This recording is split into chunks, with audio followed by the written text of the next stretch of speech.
This is Politicus News with Sarah Jones, and here's what's happening. Even as Trump prepares to give his State of the Union address Tuesday evening, it seems like his presidency is falling apart. After taking a beating in the 2018 midterms, Trump polls numbers are in the dumpster. Top that off with the epic fail of his government shutdown, and Trump is taking more and more what his calendar refers to as executive time. That is to say, he's not working. The cherry on top is with the adults gone in his administration, chaos is reigning in the Trump White House. It is said to be running as it did in his earliest days, and that is to say, not well. Trump's private schedule for the last 3 months was leaked to Axios, and it showed that Trump spends the majority of his time watching TV, tweeting, and consuming media. They analyzed Trump's schedule and concluded since November 7th, the day after the midterm elections, Trump has spent around 297 hours in executive time. See if you can get that many hours off while on the job. Trump's official schedule that we receive daily shows a president doing almost nothing. His normal routine is to have the briefing read to him around 11:45 and then have lunch with Mike Pence at 12:45. Both of these events are closed to the press, of course, but there are often no other events other than social fundraising types to afford the press an opportunity to witness what is going on in the Trump White House. Trump's schedule was also leaked about a year ago, and while it did show a president who didn't do much, with Trump starting work around 11 and ending around 6, it's hard to imagine, but he now does even less. Is Trump the kind of person who gives up when he can't win? Is he hiding? Is he nursing his wounds? And while it might seem like a great idea for Trump to do as little as possible, given the damage his actions often inflict, the country actually does need a president. Speaking of Trump's private time, his executive time, there are serious legal and ethical concerns associated with Trump's selling access to himself at Mar-a-Lago. And if you think about it, that makes Trump sound like he's for sale, and his actions, they really often don't dispute that notion. House Democrats are investigating the president's conflict of interest and potential emoluments clause violations associated with his activities at Mar-a-Lago. ABC News reported that House Dems have asked the Government Accountability Office to review the costs associated with presidential travel and protecting Mar-a-Lago, and whether the U.S. Treasury has received any payments and profits from the president's club and other properties. So, that's legal trouble, but Trump also has public opinion trouble. Real Clear Politics has the polling spread for Trump as of Monday, February 4th. His job approval ratings are plus 15 disapproval in the Politico Morning Consult poll.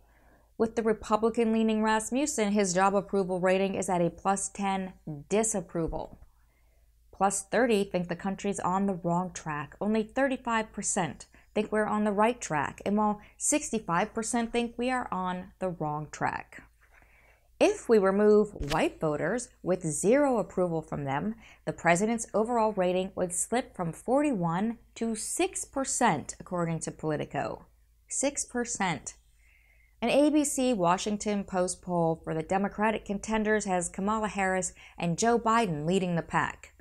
In a Michigan Detroit News WDIV-TV poll, Biden leads Trump in Michigan, a state that Trump won in 2016 by 13 points. Sanders beats Trump by 11, Harris by 5, and Warren by 3 in that same poll. Here's an odd thing in the early 2020 Iowa polling. The Democrat loses to Trump in every case in early Emerson polling from Saturday, except for Joe Biden, who wins by 2%. Obviously it's early, but Biden beating Trump in a red state warrants some attention. Just 38% of voters think that Trump should be reelected in 2020. I know a lot of people have said to me, that's a lot of people, but it really is a low number for a president who's only he's been in there for 2 years. We're starting on the 3rd. According to a new Monmouth University poll, just 38% of voters support Trump's campaign to win a second term in office. Just under 4 in 10 registered voters say that Trump should be reelected in 2020. A majority of 57% say it's time for someone new in the Oval Office. Among Republicans, just under half would prefer that Trump ran unopposed, while 43% of Republicans would like to see him face a primary challenge. That same Monmouth poll found that Democrats are more interested in nominating someone who can win over someone who shares their policy views. And Democratic women, 61%, are more likely than men, 45%, to say that they would put their policy positions aside in order to get a nominee who could beat Trump. Come on, men, you can do better than that. Don't let the women make all of the sacrifices in 2020.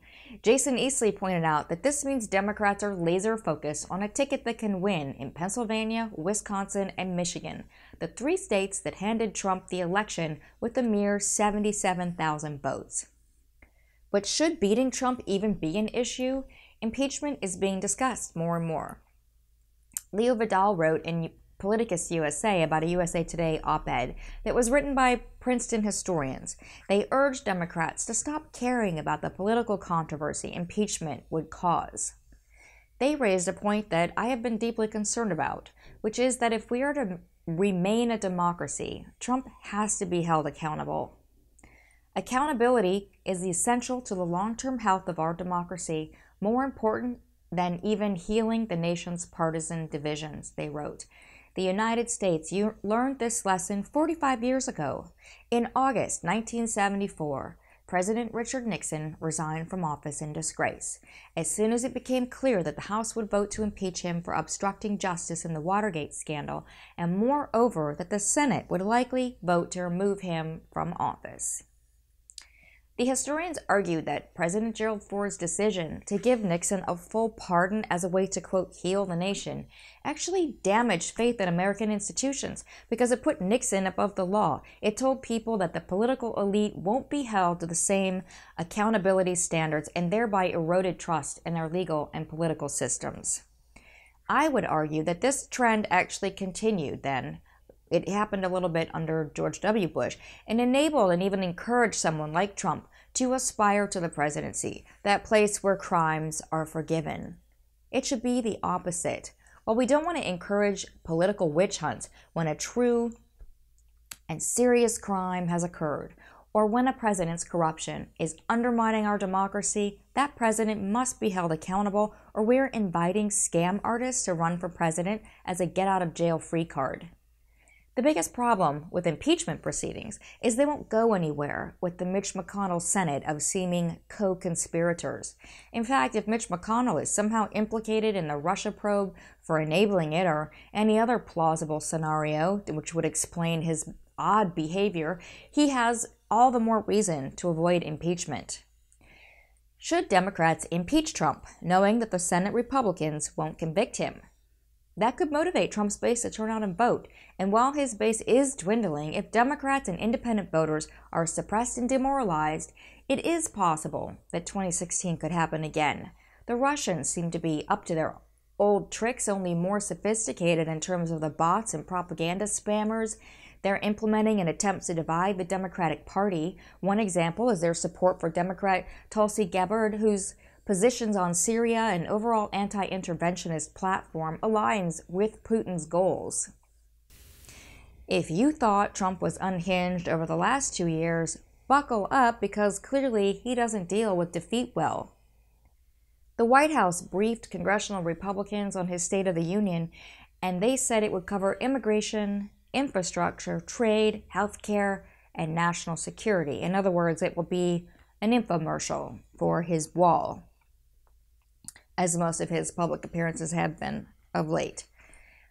Trump uses the words national security, in an attempt to give himself and the policy that he's pushing, these broad powers, a real national security emergency would give a president. Trump invokes this phrase often, for example, to try to force the New York Times to turn over a source. He mentions it while trying to sell his border and immigration policies, as well as his retaliatory tariffs, while ignoring the many national security risks that his policies are infringing on the country. When you hear him give his speech, keep this in mind. He made a lot of big promises, including that Mexico would pay for the wall. Trump also promised universal health insurance, lower premiums, to raise taxes on the wealthy like himself, a balanced budget. And right before the midterms, he promised a 10% tax cut for the middle class. a promise Republican legislators knew nothing about and had no plans to implement. He has not just failed these promises, but often done the exact opposite. Join me Friday morning for the next episode of 100% independent, corporate-free, and people-powered news. You can find our episodes on Politicus USA at the top of the page under Politicus News with Sarah Jones. Don't forget to like us, follow us on Twitter, and subscribe to our newsletter.